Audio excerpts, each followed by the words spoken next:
not his first day of proposing. Hate to tell you.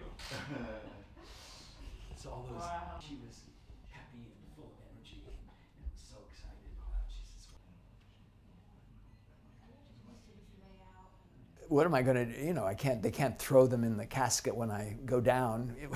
What am I going to do with all this stuff? So why not let people enjoy them, and whether they go into a museum or somebody's private collection. And there are people that have mannequins in their living room with Cher dresses all over them, or different people that I've dressed.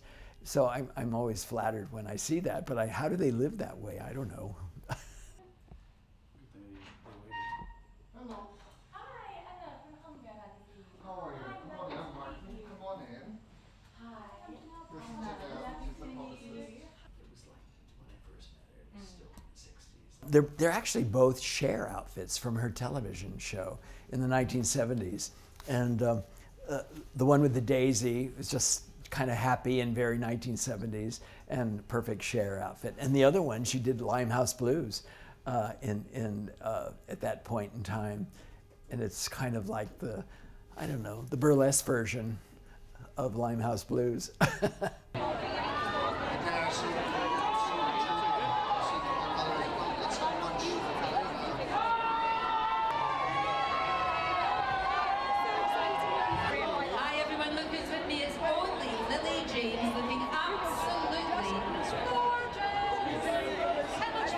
Cher and I are still, you know, playing the old games, you know, dressing her up, and she goes out and sings and carries on. It's amazing.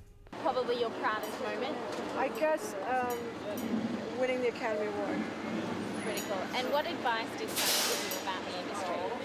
Sunny never gave me any advice about the industry because... I've been working on a memoir about this a memoir about the year I spent in the Philadelphia school system. Quite a thing. When was that out? I can imagine. I mean, it's up the crowd. You're watching on the red carpet, and I'm on the red carpet. Okay, good luck. Okay, my pleasure. Good luck. I met her 51 years ago, actually, on the Carol Burnett, you know, television show. And she says, well, one day when Sunny and I have enough money, I'm going to come to you and have some beaded clothes made. And I said, okay, I'm ready when you are. And it took a while. We did a few, you know, television specials and whatever. And before you know it, they had their own show.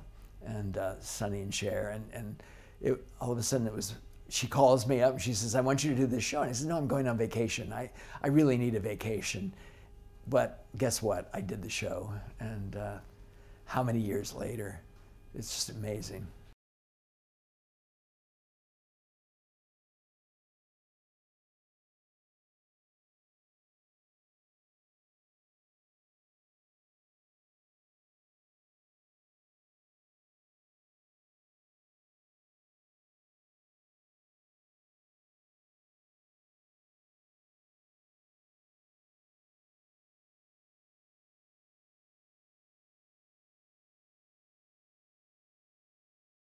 It just seemed the right thing for her because she had one of those bodies that you could almost show anything and everything, and she looked amazing, and she never looked vulgar because she was so toned and so perfect.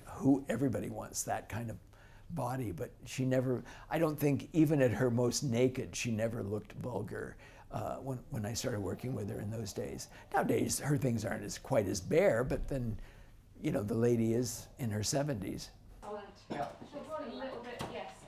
I didn't notice it, you know, when I was fooling around with her. That's why she wasn't standing up. She wasn't on her footing. If I just slightly move. Well, you know, as a costume designer, and I've designed for many, many different women and different Elton John, different men, and whatever. And I always try to enhance the image that they already have, that people think of them as. If you're going to appear on stage, you don't want to come on and say, oh, is that her? I'm not sure that's her. You know, you want them to say, yes, that's Anne Margaret, or that's you know, whoever, Diana Ross. That's what she should look like, and that's very important. You don't try to change anybody. You just try to make them look better than ever. Gorgeous, gorgeous. Yeah, yeah. Can I try you on the other side now as well? Particularly tiny. Yeah.